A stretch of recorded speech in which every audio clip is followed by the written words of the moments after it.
Vereador, professor Léo, o senhor, com a possibilidade da saída do deputado Rodrigo Coelho do PT, o senhor acaba virando aí o primeiro na fila, né, para ser o candidato do partido a prefeito, a associação do prefeito Carlos Castiglione. Como é que é isso? Pois é, você falou muito bem, tocou num assunto que a gente leva muito a sério e ainda leva a sério lá em Cachoeiro, que é a questão da fila. Lá para a questão do Partido dos Trabalhadores, a fila ela é visível para qualquer pessoa que tem como maior liderança o prefeito Castiglione. Depois, nessa sequência, viria o Rodrigo como uma segunda opção ali na fila. E em terceiro, o professor Léo. Até então, até o ano passado, o vereador mais votado do município. E ano passado, uma campanha super modesta, a gente teve 14.500 votos, nos tornando o segundo suplente, e isso... Segundo suplente de quê? Segundo suplente de deputado federal. Né? E aí, quando chegou esse ano, a população de Cachoeiro nos colocou ainda mais na fila. Numa pesquisa que houve lá no município, apareceram nomes tradicionais da política, do deputado Rodrigo e o nosso. Quando o Rodrigo aparecia em um cenário, a gente não estava, mas quando tirava o Rodrigo, colocava o nosso nome e a gente foi muito bem avaliado para quem era apenas um vereador até então. E o que acontece? Nessa questão da fila sempre foi conversado. Era Castiglione, era Rodrigo e era o professor Léo, para futuras candidaturas. E é isso que a gente tem seguido até agora. O Rodrigo, por opção dele, está tentando sair do PT, ainda não saiu, fez um pedido ao Tribunal Regional Eleitoral para que ele possa sair e manter o mandato. Não sei como isso vai ficar. Politicamente, como que isso afetou o cenário de Cachoeiro e o próprio PT de Cachoeiro? O cenário político de Cachoeiro, eu acredito assim, que até esse momento foi irrelevante. A vontade dele de se livrar do PT. Porque não é simplesmente sair, é se livrar. Mas se livrar de quem sempre estendeu a mão para ele? Quem é Rodrigo sem o PT? Quem é? Rodrigo, aliás, ele era suplente, não era nem... No primeiro mandato, ele foi suplente, secretário de Casagrande, que depois nós sabemos tudo que foi dada às costas para o governador Casagrande. A conjuntura era totalmente favorável, em parceria entre ele, que foi secretário de assistência, com o Casagrande. E não foi isso que aconteceu. Não houve lealdade nisso aí para quem foi secretário. Ele alega que, para a saída dele, que há um afastamento, do programa do partido e tal. O senhor concorda com isso? Mas se ele sempre foi deputado, foi secretário de governo municipal, suplente de deputado, depois deputado eleito, como ele era parte desse todo? E o que ele fez? Ele usufruiu da sigla, ele usufruiu da estrutura, ele usufruiu de uma militância que ele nega em conversas, ele nega que a militância do PT não existe mais, que ela hoje em dia é paga e que isso é lenda. Então, eu acredito que quem está dentro tem que partir para cima e não recuar. E nesse momento que a gente vem atravessando, é muito mais fácil você colocar a culpa em alguém ou em alguma estrutura do que arcar com aquilo que faz parte de cada um. Então, assim, eu acredito que o deputado ele usou muito mais do PT do que eu propriamente dito, que sou do PT há muitos anos também e tal, continuo militando ali dentro agora. Ele usufruiu muito mais dessa estrutura do que muitos militantes históricos do partido. Então, é um pouco conveniente agora dizer que o partido não segue o seu estatuto. Problemas todos os partidos têm. E em todas as pesquisas, o Partido dos Trabalhadores não é o partido mais corrupto da República ainda. Não é. Então isso eu acredito que é apenas uma veia jurídica para ele tentar sair e manter o seu mandato. Sim, mas você está esquecendo que ele hoje é Paulo Artung. Paulo Artung quis colocá-lo no PMDB, o Cachoeiro Itapemirim, o PMDB não permitiu.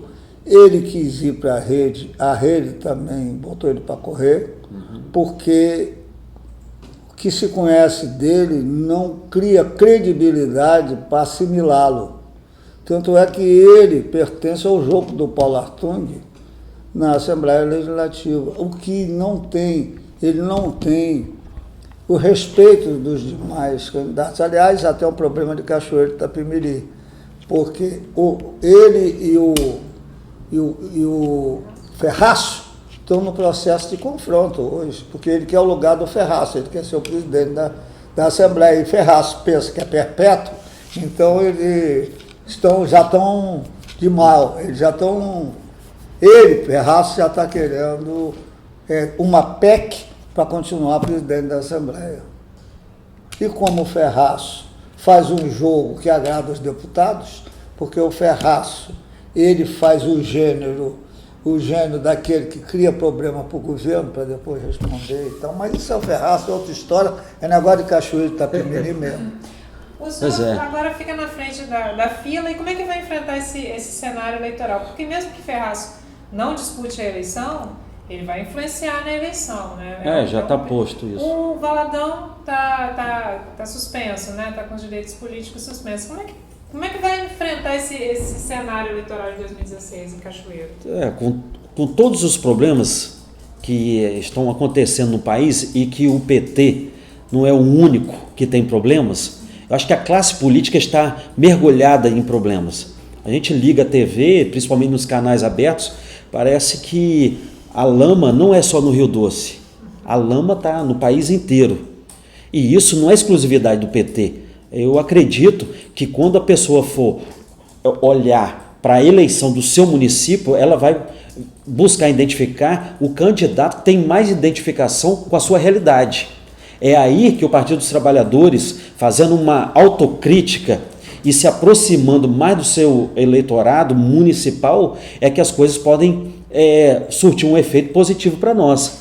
A gente tem que saber que a pessoa não vive exclusivamente lá no estado do Espírito Santo, que é o estado do Espírito Santo. A pessoa vive na sua cidade. A pessoa vive em Cachoeiro, a pessoa vive em Vitória, vive em Vila Velha, vive lá em Atílio Viváqua. Então, é no município que as coisas acontecem. Então, a nossa proposta, enquanto Partido dos Trabalhadores, é mostrar para a população que dentro desse mar de lama, dentro de todas essas dificuldades que o país como um todo vive, é necessário ter alguém que viva, que sinta e que saiba qual é a realidade da cidade. Porque não dá para vender mais ilusão.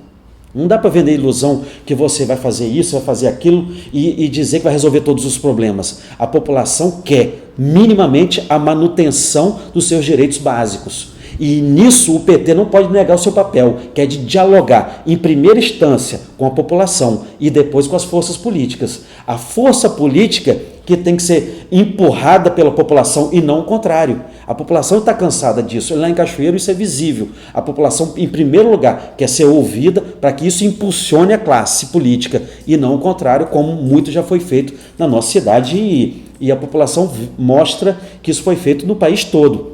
A classe política joga um jogo e dá a impressão que é o que o povo quer. E isso, as manifestações de agora recentes, do ano passado, de 2012, por exemplo, não são essas. Não são essas de que 2012, 2013, de que a população ela quer ser ouvida. Depois a classe política toma as suas próprias conclusões. Você tem capacidade de enfrentar o Ferraço? Porque se o Ferraço entrar nessa eleição, que o Ferraço é um grande enganador que está aí na política do Espírito Santo, mas engana bem, né? Se ele entrar nessa disputa, ele vai ser franco favorito. Você vai topar enfrentá-lo? Com certeza. Com certeza. E há rumores, há boatos de que o Ferraço diz que, caso ele venha, só vai sobrar aquele rapaz, o professor Léo, para enfrentá-lo. Você é um cara de sorte, né? Você tem estrela, né? Porque você entrou no processo eleitoral, você não tinha a mínima chance para ser deputado federal, e se acontecer pelo favoritismo, por exemplo, o Vidigal e Ed Salomão foram eleitos, primeira... Ainda tem uma terceira chance para o Givaldo, né? A Irine É a primeira surpresa e você entra. Vai ganhar um mandato aí, mole. Vai continuar no PT, isso mesmo? Com certeza. Ainda mais do que nunca. Ainda mais do que nunca. As pessoas também, na reflexão que a gente faz na cidade, as pessoas sabem do problema, né, que o PT ele virou a Geni, aquela famosa Geni lá de Chico Buarque. O PT virou aquela prostituta que todos querem apedrejar, mas quando você chama as pessoas para uma mínima reflexão do que está acontecendo, as pessoas põem um pouco a mão na consciência e vê que o problema não é exclusivo de quem está no PT ou de uma sigla, é um problema de conjuntura que foge até mesmo do nosso país. A gente vê o caso lá, por exemplo, da Argentina. A Argentina, a esquerda foi derrotada na Argentina, mas qual vai ser o resultado prático para a Argentina de ter experimentado novamente, se aventurado numa veia que não é o que vinha sendo seguido ali dentro? A população argentina ousou experimentar a voltar a um tempo que há muito não se vivia. E agora? Será que o brasileiro também está a fim de experimentar? O povo de Cachoeiro está a fim de experimentar algo que experimentou com Ferraço em 4 mandatos?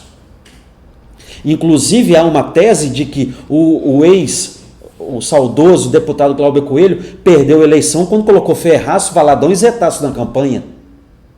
Será que o povo vai querer experimentar isso novamente? E uma eleição sem financiamento privado de campanha, é melhor ou pior? Eu acredito, o Partido dos Trabalhadores, que tem militância, que tem história e tem bagagem, vai ser muito melhor.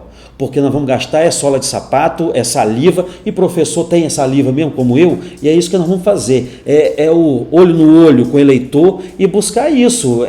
Falar assim o seguinte: ó, eu sou aqui, sou da terra, sou orgânico, do pó ao pó voltarei. O pó de Cachoeiro me fez, ao pó de Cachoeiro vou voltar. E aí? Mais uma chance? Agora é simplesmente uma pessoa que vive, que transpira na cidade e quer, e não tem outras pretensões de sair daqui. E aí? O que nós vamos fazer? Porque não dá para vender ilusão. O candidato agora e o futuro prefeito de Cachoeiro, ele tem que ter, acima de qualquer outra coisa, os pés no chão, de não vender ilusão. Não dá para falar igual o Rodrigo falava, vamos fazer um pacto honesto. Fazer pacto honesto de quê? Rodrigo ia para as plenárias do orçamento participativo e falava em pacto honesto com a população de Cachoeiro. Qual foi o pacto honesto que ele teve com a população e com o Partido dos Trabalhadores? Nenhum. Agora, o senhor vai ser candidato a sucessor de uma gestão, defendendo a continuidade de uma gestão que já está no 2º mandato, já está em desgaste, porque Coser não fez o sucessor em Vitória, Helder não fez o sucessor em Vitória, em Cariacica. É possível defender a gestão em final de 2º mandato? Como fazer isso? E como pegar uma cidade que está em situação financeira ruim, né, como praticamente todas? Parece que é até uma novela, parece que até o Vale a Pena Ver de Novo, que é uma novela que se repete, que Cachoeiro fica ali, perigando ali, entre o penúltimo pior orçamento per capita do Espírito Santo. Né, Cariacica já é uma disputa feia entre Cariacica e Cachoeiro. Inveja de presidente Kennedy. Justamente. Kennedy, Itapemirim, Marataízes, Anchieta, né, parece que lá nesses locais parece que o dinheiro dá em árvore. Eu falei isso ontem na Câmara. Por isso que eu digo, para Cachoeiro não vale mais vender ilusão. Não vale mais. O que as pessoas querem em Cachoeiro é recuperar o seu valor e a sua dignidade. Em como? De ter um emprego decente, de ter uma rua asfaltada, de ter um transporte público de qualidade, de ver a cidade com uma qualidade nos seus elementos básicos, que é saúde, educação, transporte, moradia. Nós temos lá, no Minha Casa Minha Vida, para entregar mais de 1.500 moradias decentes para a população de Cachoeiro. Eu participei das plenárias disso. São centenas e centenas, na sua maioria, de mulheres, e uma grande parte dessas de senhoras que vão receber a partir do ano que vem uma moradia decente. Isso é dignidade. Então as pessoas querem isso, querem ser tratadas com respeito. Então, dentro dessa lógica, o que a gente quer é tratar a pessoa como ela gostaria de ser tratada. é você dizer, ó, é o seguinte, ó, é um orçamento doméstico. O que nós vamos fazer para manter as nossas casas com uma dignidade mínima? É isso que eu acredito que pode ser possível ser feito lá em Cachoeiro. Eu perdi É sobre a questão de defender a gestão do PT. Sim. Isso que eu acho. Eu sou PT, nunca tive outro partido, me recusei a ter outro partido até entrar no PT, porque eu sempre tive uma veia anarquista, mas eu acredito o seguinte, não dá para fazer política, eu pelo menos não faço política, sem colocar o coração e sem colocar a autocrítica. Olha, a gente tem que avisar para o nosso leitor que isso é Cachoeiro e Itapemirim. Porque o cachoeirense, ele é tão besta que ele não diz que ele é capixaba, ele diz que ele é cachoeirense. Então, o leitor que fique sabendo que é uma boa visão dele olhar essa eleição em Cachoeiro e Itapemirim. Rogério, eu não sou tão bairrista. Eu não sou tão bairrista e prego um pouco contra isso, porque não dá para viver só de passado em Cachoeiro. O que o cachoeirense, justamente quando ele vai prestar atenção e de repente estender a mão para o professor Léo, vai ser com os pés fincados no presente e com uma visão para o futuro, porque Cachoeiro já foi a primeira cidade que teve energia elétrica, terra de Roberto Carlos, Rubem, Newton, Braga, mas eu acredito piamente que o melhor de Cachoeiro está vivo agora, que para mim o melhor de Cachoeiro é o cachoeirense, aquele que está lá agora nesse momento produzindo para que a cidade não pare. Então é o seguinte, a minha concepção enquanto cidadão, enquanto professor de história, que enquanto muitos esquecem, eu tenho o dever de não deixar as pessoas esquecerem, é o seguinte, nós temos que fazer uma avaliação da gestão de Cachoeiro com autocrítica. Dizer, nós acertamos muito, nós asfaltamos todo o bairro Zumbi, por exemplo, todinho, nós fizemos obra que ninguém fez. Agora nós temos que ter autocrítica para dizer onde nós erramos e sentar com a população e dizer, nós erramos, mas daqui para frente nós vamos fazer todo o possível para não errar mais. É com autocrítica que a gente constrói o futuro.